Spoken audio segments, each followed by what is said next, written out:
Sometimes a single sentence is enough to set an entire press conference on fire. A sentence so sharp and sudden that it immediately makes headlines. That's exactly what happened when Alice Weidel suddenly remarked in front of the cameras that Friedrich Merz had apparently preferred to drink beer at the Oktoberfest instead of fulfilling his political responsibilities.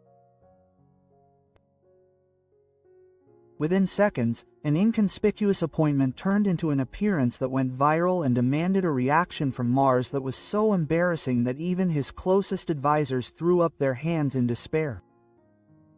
Friends, you absolutely have to stick around until the end, because this story is full of intrigue, twists and turns, and a podcast twist that no one saw coming. If you want to hear more stories like this, hit like now, write what you think in the comments, and don't forget to subscribe to the channel so that you don't miss any of these revelations.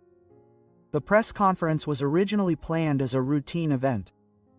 Weidel wanted to answer questions about the economic situation, make a few statements about current legislative proposals, and then everything was supposed to go on as usual. But even as she entered, she seemed unusually energized. She was prepared, almost as if she had been waiting for this day. The rows in front of her were filled with journalists, cameras trained on her, microphones set up. The mood was tense, but no one suspected that the next few minutes would change everything. Weidel began with figures and facts, talking about deficits, political failures, and the distance between the government and the citizens.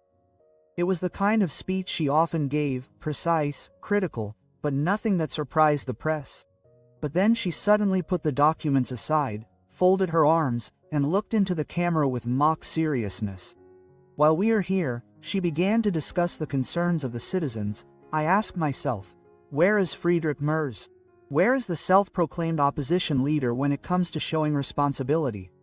Quote, she paused briefly, letting her gaze wander over the rows. Oh yes, he is at the Oktoberfest, drinking beer and shaking hands. A murmur went through the room. Some journalists grinned, others looked surprised.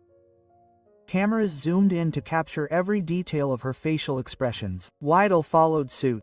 Instead of answering the citizens' questions, he relied on beer mugs and bland music.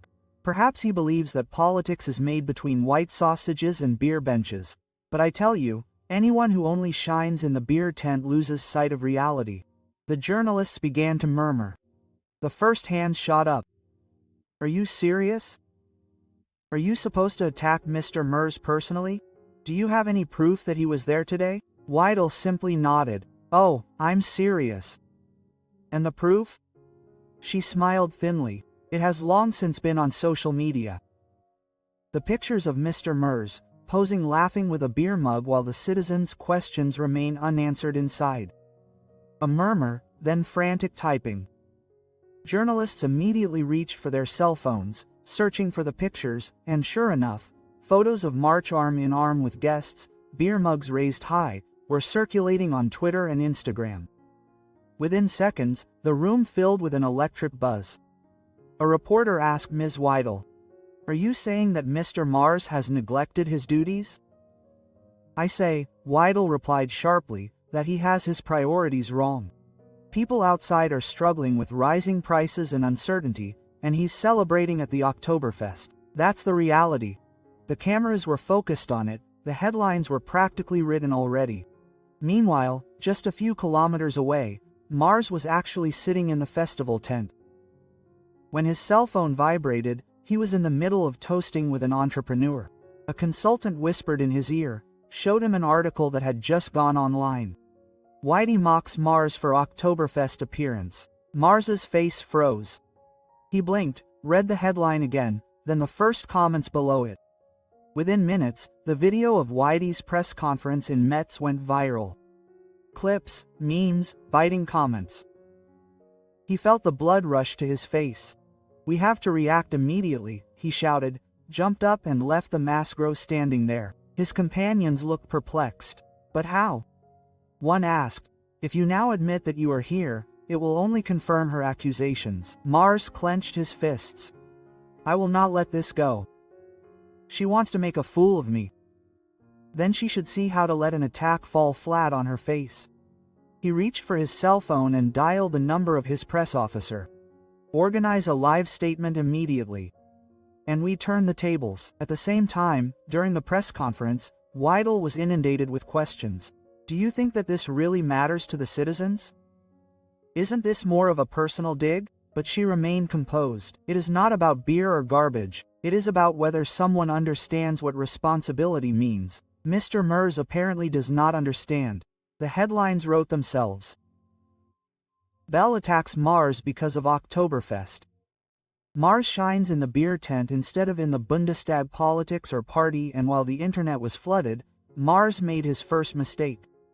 In a hasty live broadcast, he explained, "I was at the Oktoberfest." Yes, but politics doesn't just take place in conference rooms, it also happens where people are. But that sentence was like fuel on a fire.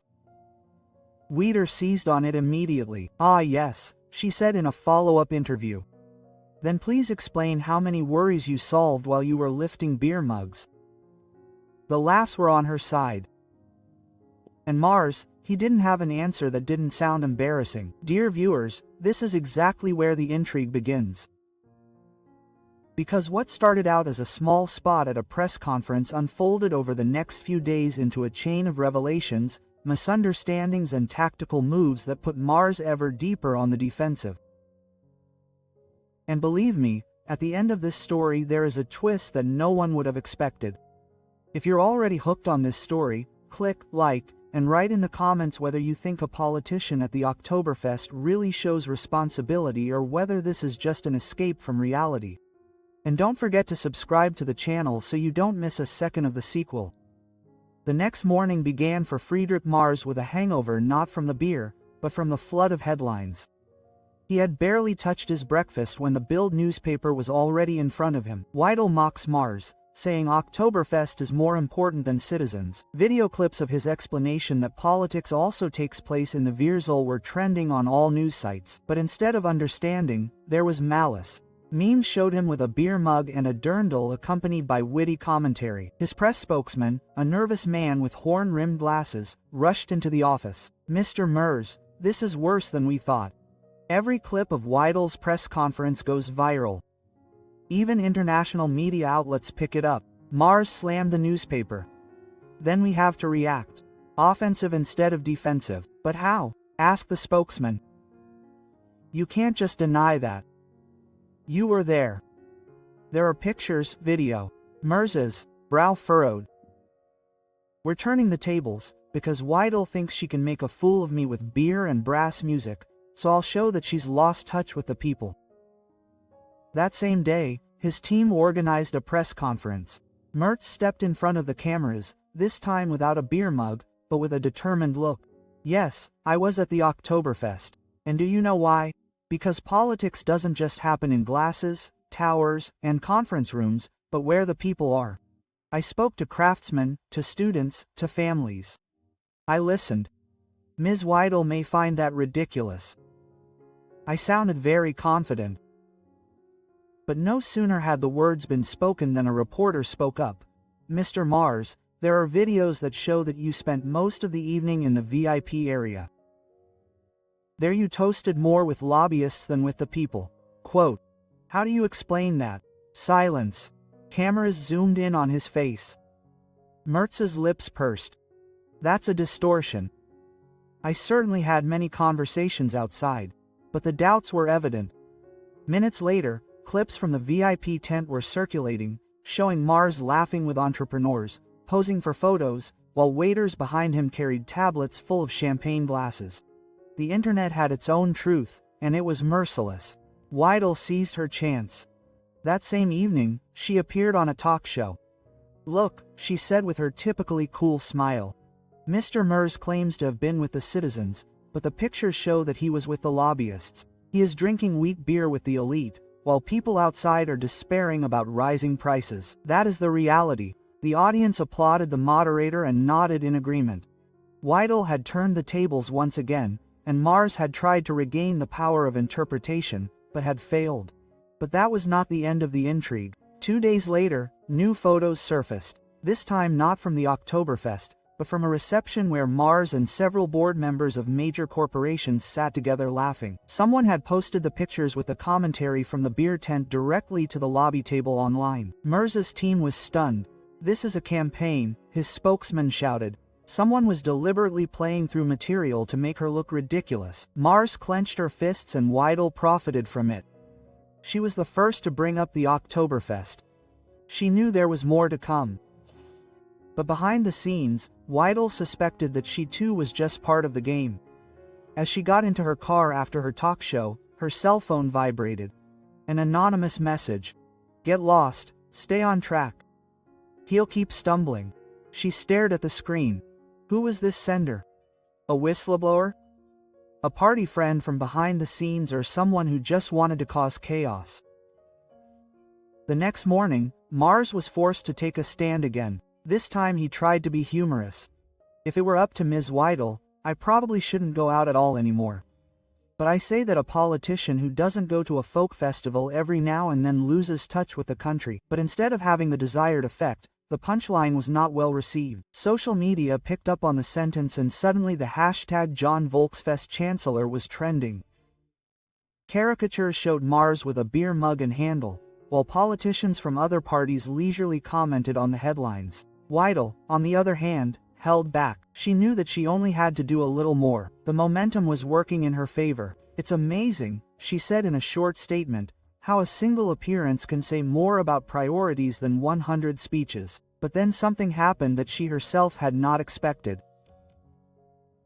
A journalist discovered during research that the first Oktoberfest photos of Mars had not been taken by random guests, but by professional photographers. And the trail led to a PR agency, one that worked for none other than a lobby group. Suddenly the story took on a new depth. Had someone deliberately let Mars fall into this trap? Had his supposed Volksfest photos actually been intended to expose him? Weidel was asked whether she knew about this connection. She just shook her head. "No," she said curtly. "But it doesn't surprise me. Anyone who sits too close to the lobbyists will eventually be sacrificed by them." The press pounced on the revelation. Headlines read, "Mars in the sights of her own circles, Oktoberfest photos part of an intrigue." And while Mars found herself increasingly struggling to explain herself, Weidel began to suspect. She too was involved in a game whose rules she didn't know. Dear viewers, this is exactly where the story picks up speed, because in part 3 you will find out how the Oktoberfest affair suddenly becomes a political intrigue in which not only Weidel and Mars, but also shadowy actors in the background play a role. And believe me, the twist that comes next will change everything. If you are already curious, click on like, write in the comments whether you think Mars was a victim or a player here, and subscribe to the channel so that you don't miss the resolution.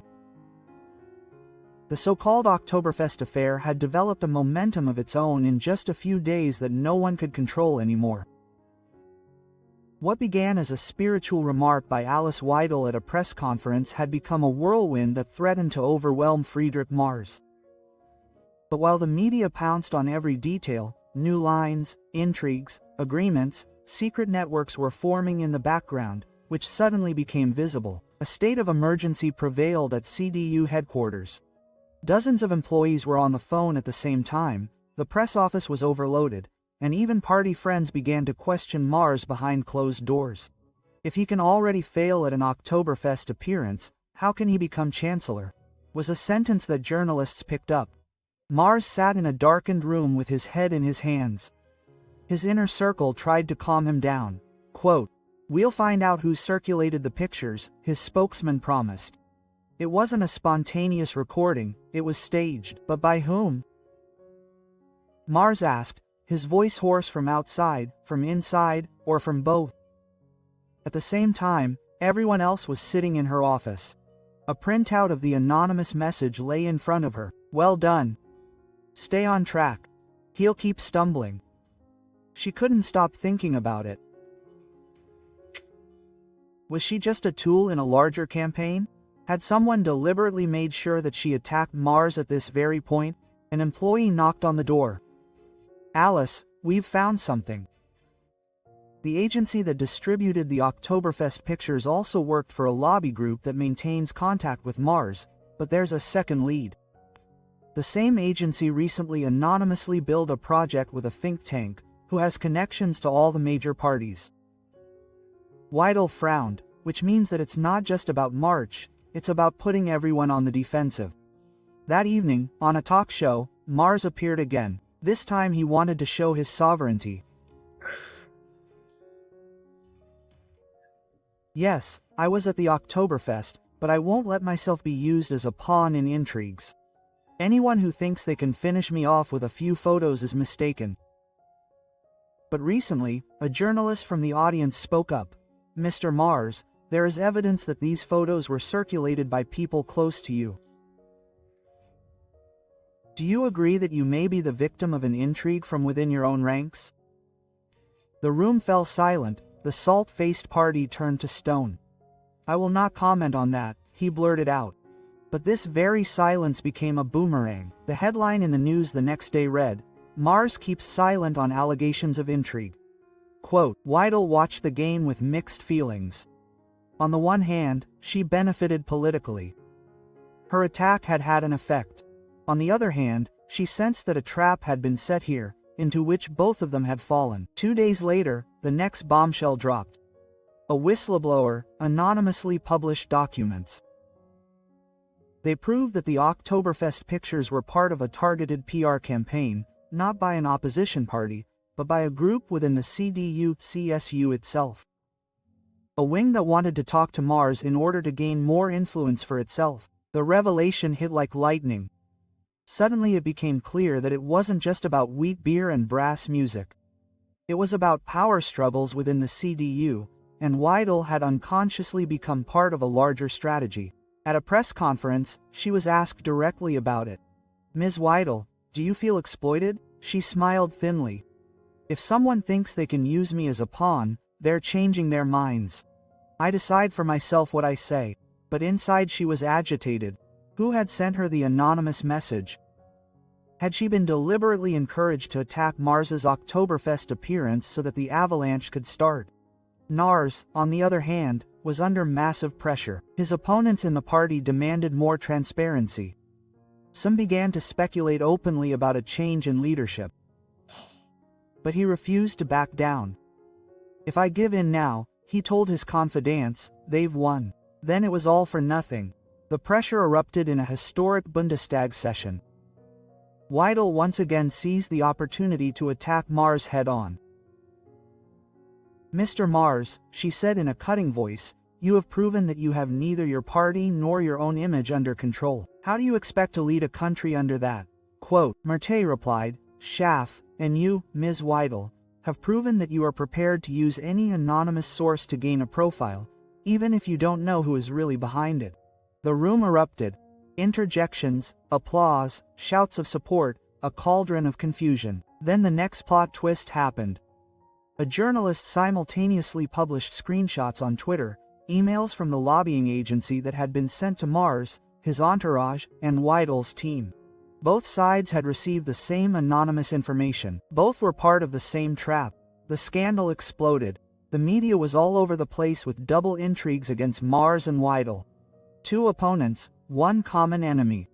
Weidel stood petrified in her office when she got the message. Her cell phone vibrated again. One last anonymous message. You did what we wanted. Now it's up to you whether you continue to fight each other or finally realize who is really playing the game. Dear viewers, this is exactly where we are at the crucial moment. In part 4, you will find out how Mars and Weidel deal with this revelation, whether they have the courage to overcome their rivalry, and why the end of this intrigue will not only be surprising but almost conciliatory. Write in the comments whether you think that Mars and Weidel would ever do things together in real life, and subscribe to the channel so that you don't miss the finale. The news hit like an earthquake. Both camps, Mars and Weidel, had received the same anonymous tips. Both had been manipulated by the same circles, and both had played along without realizing it. A state of emergency prevailed in the Bundestag. Journalists surrounded the entrances, camera teams blocked the corridors and speculation was rife in every corner as to who was behind this double intrigue. Was it a wing within the CDU, a network of lobbyists, or even a deliberate attempt from outside to destabilize the political system? Weidel sat in her office, her cell phone on the table in front of her. The last message resonated in her head. "You did what we wanted. Now it's up to you whether you continue to fight each other or finally recognize who's really playing the game." For the first time, she was uncertain. Her instinct told her that she could no longer obey these anonymous puppet masters. But what if silence weakened her? At the same time, Merz came into an adjoining room with his closest advisors. "We have to make a statement immediately," said one. "If we don't react, it will look as if we are keeping quiet about everything." Merz shook his head. "No, if we react alone now, we are making ourselves vulnerable. We have to do something that no one expects." His gaze became serious. "We have to talk to Weidel." His advisors then looked at him in horror. "With Weidel? That would be political suicide," because he calmly reassured Merz. "It is the only way to break the game." And so an encounter took place that no one would have thought possible. Late in the evening, Merz and Weidel sat across from each other in a small conference room. No cameras, no advisors, just the two of them. And a pressing question: what on earth? Weidel began coolly. "Now we both know that we were used." Merz nodded. "Yes, and we both made mistakes because I reacted too late. You because you trusted blindly." Weidel glared at him. "I don't trust anyone blindly." But Merz replied quietly this time. There was a long pause. Both knew that he was right. "Then let's talk plainly, before Weidel leaves. There are forces that want to weaken us both. They want chaos, and we played into their hands." "That's right," said Merz, "but if we continue as before, then you will win once and for all." "So what do you propose?" Weidel admits deeply.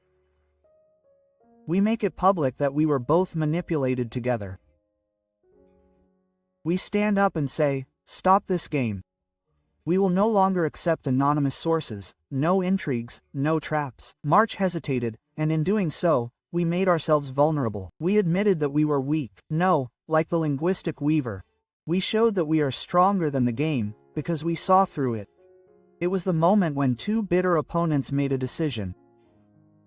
Not out of sympathy, not out of trust, but out of the knowledge that otherwise they would both lose. The next day, there was a historic appearance. In front of the cameras, side by side, Merz and Weidel stepped up to the podium together. The tension was palpable, the flashbulbs relentless. March began. "In recent days, documents and images have been circulated that concern me, but also Ms. Weidel. Today we say, yes, we both fell into a trap. We allowed ourselves to be exploited. But the game is over now." Both continued, their voices clear and calm. "We stand on different sides politically, but we will not allow anonymous forces to play us off against each other. This is an attack on people's trust in politics. And we reject it together." The reactions were overwhelming. Some were shocked, others applauded. But the message was clear. Here, two bitter opponents had understood for a moment that there were more important things than personal victories. The headlines the next day were full of surprise. Merz and Weidel together against Intranen. Unexpected alliance in the Bundestag. Enemies shake hands. Of course, the rivalry remained. Of course, there were more attacks, more arguments, but that one moment when they stood side by side remained in the memory and left a lesson that intrigues are only effective if you let yourself be driven by them. Those who have the courage to see through them can even emerge stronger from a scandal. Later, when the cameras had long since turned off, Weidel said quietly to Merz, "That was an exception. Don't expect us to become friends." Quote. Merz smiled briefly. "I don't intend to either, but I will never forget that today we both did something that no one expected." And so the Oktoberfest affair ended. Not with the fall of one or the triumph of the other, but with a rare moment of clarity. Sometimes, even a mockery that begins in a press conference can become a sign that politics can be more than intrigue, if you have the courage to lift the curtain. Dear viewers, if you enjoyed this story, be sure to leave a like. Let me know in the comments whether you think two political opponents would ever act like this in real life, and don't forget to subscribe to the channel so that you don't miss the next gripping story.